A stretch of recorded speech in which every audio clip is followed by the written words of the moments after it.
Now it's time to talk about indie gem you never heard of, or aka an independent animated project called Knights of Guinevere. Now, the first time I saw this or heard about this story, everybody knew this is about Walt Disney because how Tina Terrace, the creator, or at least one of three creators who made this show or this specific pilot, but nobody knows how hard and deep she really hit this animated pilot because it was a surprise because the very beginning Anna Terrace did say with anger upset when it happened to her was sort of very vague, but we know it's because of Walt Disney. She created this idea planted in her own head and decided to make it.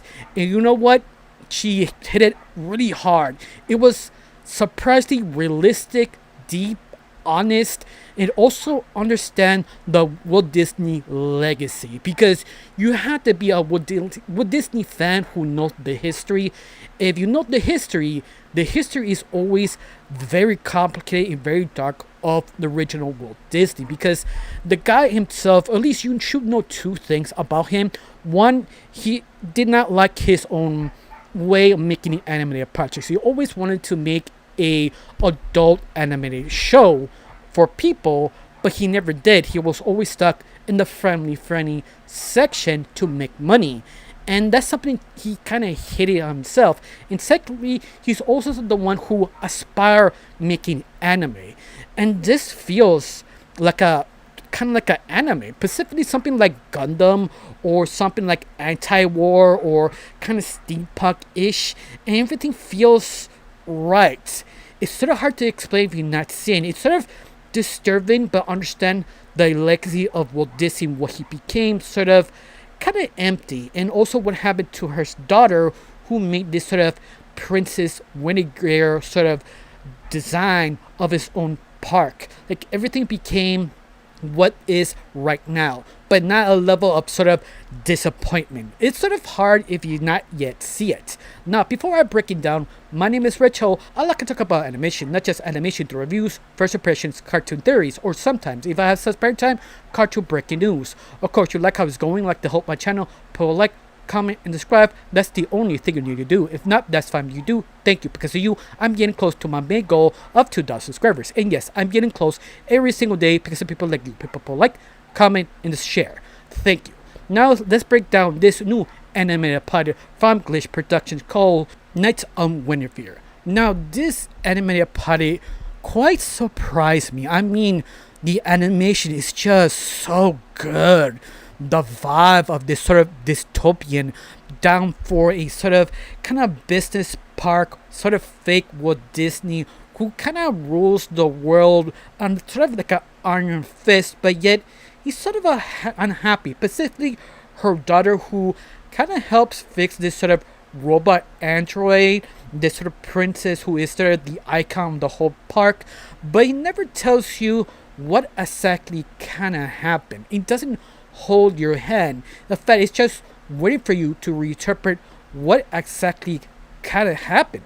It's like it's not confusing, but let you breathe between the worlds, see what's going on, how the own politics sort of work, and what sort of phrases they use to build the whole world. Or they just show you a few things to really get what's actually going on. Because at the very end, it's all about the daughter's owner who made this sort of robot. We don't know if she's very, very special, or it's just a very unique model, or something they made but not realize what it is. Because the daughter of the creation of Guinevere is sort of could be alive, could be very special, but something about her they need to fix. It's very vague. We don't know if she's horrific, a monster they trying to repair, or they are the monsters who attempted to stop being herself. But we don't know exactly. The only thing we know is she was ripping her own gut of her whole android, and the android went to jump outside the bridge to basically get away. But at the same time, so risky, she became sort of a danger. In other words, like nobody knows who actually find her or not till you meet sort of the two main characters, specifically Reggie and Frankly. Both ladies are inspired about this sort of Guinevere sort of palace, sort of theme park, because they were little kids and see sort of the magic of this park, something like the original Walt Disney does. Because the Walt Disney number one rule is sort of make it sort of fantasy became reality, that sort of pixel kind of vibe that you love growing up, this sort of fairy tale stories. And both girls were enamored of this, but at the same time kind of lean into their life is not perfect, and this is the thing that kind of stick in their memories because it sort of make them happy. You could say almost nostalgia, but the reality is it's just sort of a program, a machine, a sort of something to sell. And yet these two ladies were aspired to work on the park. At least one of them was sort of semi-successful to become an engineer and fix electronics. But she's sort of unhappy because she sort of see her bubble kind of explode. They never show it, but you see it in her eyes how she talks. She's tired. And you also have Frankie, the short one, who wants to work with her. She wants to work with her best friend in this sort of magical place. At least what she believes, because she's sort of a trash collector from basically the sea, in other words. And accidentally, the girls did find an android. And this android was the one at the very beginning of the pilot, wondering what they threw this specific android, what it was, what it means, what it designed, what was the purpose. But because she works to his boss who want to set her for scraps to very questionable people, very rich people, do whatever they want with her. But the girls tempted to steal, or in this case talk to their former boss to take it away from him, fix it, and resell it because it'd be more valuable. At least that was the conversation, because at the very end, the captain did not like what they're doing. Technically was stealing something for him. So he has the right to basically beat the crap out of them to teach them lessons. But the only problem is the captain had a kind of a special bond with the girl, specifically Frankie, if I remember her name, that she knows him and her knows him. They have this sort of weird bond, but he can't be blind of the bond. He needs to punish them what they did, but yet it sort of convinced her to do it, to fix this android, to see if they make money. But the more and more you realize this whole world they built on of this sort of theme park is just sort of rich versus poor, but done so realistically, even that it feels super futuristic, it just nails it. You understand the grief, you understand the pain, you understand if they fix this, they can actually have money or get out of the sort of poor scenario they actually are. And it actually is sort of very deep. You believe the girls can fix this, but one of them believes you have to be realistic, and the other one is just so consumed of this sort of fantasy, sort of nostalgia, that he believe this is magical. In fact, it was not Frankie, I think. She's the one who's seen things that only belongs to her mind, and she's stuck sort of her mental mind limbo to escape her scenarios that you don't know she's sort of mentally stable, because she is risking so much for this android that she doesn't know can she fix it, or her friend, both of them can't fix it. Even that, they realize they need sort of specific equipment to fix it. They realize something big is going on. Something about this android is not normal. In fact, it's about to be sort of this epic battle, and they shut it. You don't see it, you just see the gore, and the door opens, and the android who saves them shuts down. Like, you don't know she's programmed to defend or programmed to do something specifically, or this is her own will trying to save the girls so the girls can save her. And on top of this, her original creator is still alive, at least the daughter, who wants her back so she can fix her, whatever that means. And that's why it's so fascinating, because it feels something could actually happen specifically with Walt Disney. Because let's face it, if you're a Disney fan, you know the history of Walt Disney, because the history of Disney is so complicated, so deep. That's why a lot of people make careers just breaking down the decades, theme rights, projects of Disney, because so many weird things he has done and failed or succeeded. And it feels they could go deeper. It feels this is one big ass metaphor how someone sort of built something so great but yet unhappy because he can never make that specific thing work. And I feel the princess, a machine, Princess Guinevere, she is the clue, the thing he created to make him or everybody happy, but he's just so broken. Like her daughter, like we don't know what's the deal with the daughter. She needs her to be fixed, but it leaves a lot of questions instead of turn your own opinion out. Even the ladies who want to save her, not really sure if they did the right thing because they barely put her in the machine and the whole pilot ends.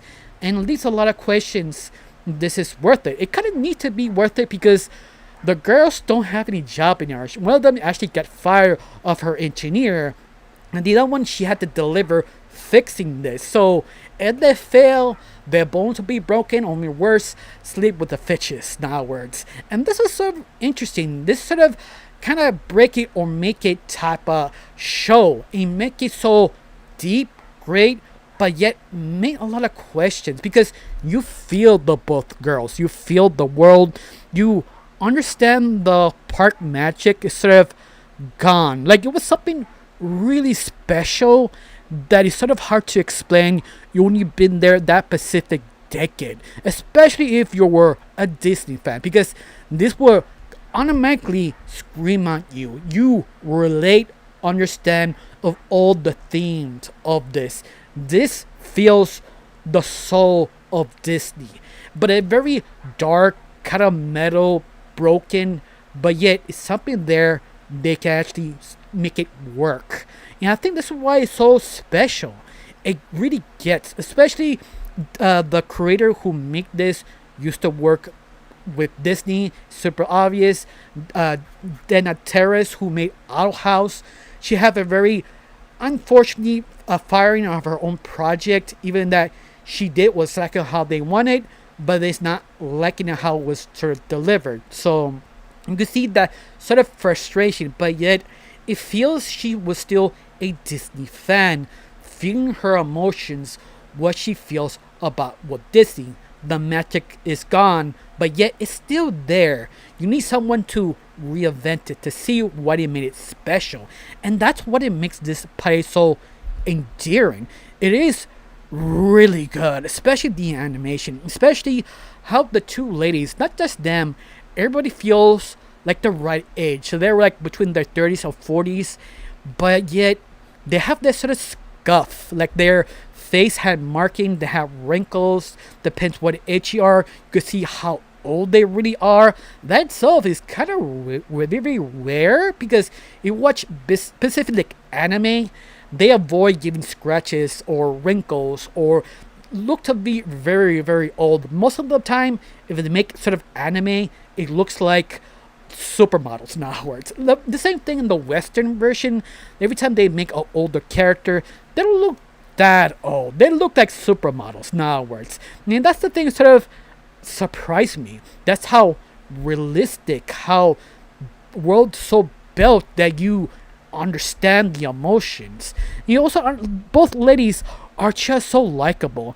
Now I think Frankie could be the most annoying character, but they realize how to use it the right way because they have a habit every time Terrace makes a show, she want to make it cute, over the top, but very dark and serious. But she have this sort of balance issue. She doesn't know when to stop, when to start, in other words. But the more she keep working on it, more and more they balance it out pretty well. That's usually the kind of the annoying thing about her writing style.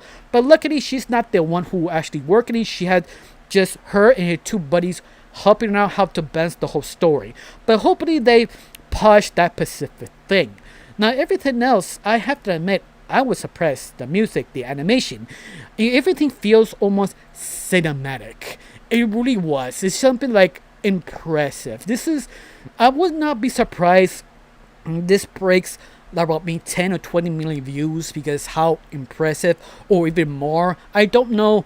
This will sort of break Digital Circus sort of record, but it could be. We don't know, especially how people feel about Walt Disney. This could be really successful or not. I'm not sure. It could be possible, it could be not, or it could be sort of a few episodes, a few kind of 2 or 3 million views.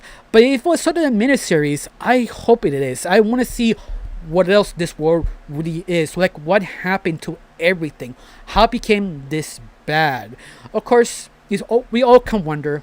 Let's see. Hopefully, it does get picked up in the near future for at least 6 or 7 episodes. I feel this could be very well working. It was sort of one season sort of deal. He has potential, but who knows? Honestly, I don't know. I don't know how you feel about this. You think this is the greatest thing ever, or you think this is okay? Tell me down below. Let me know. I got nothing else to say. Just thank you for watching. Don't forget to subscribe and have a wonderful day. Bye.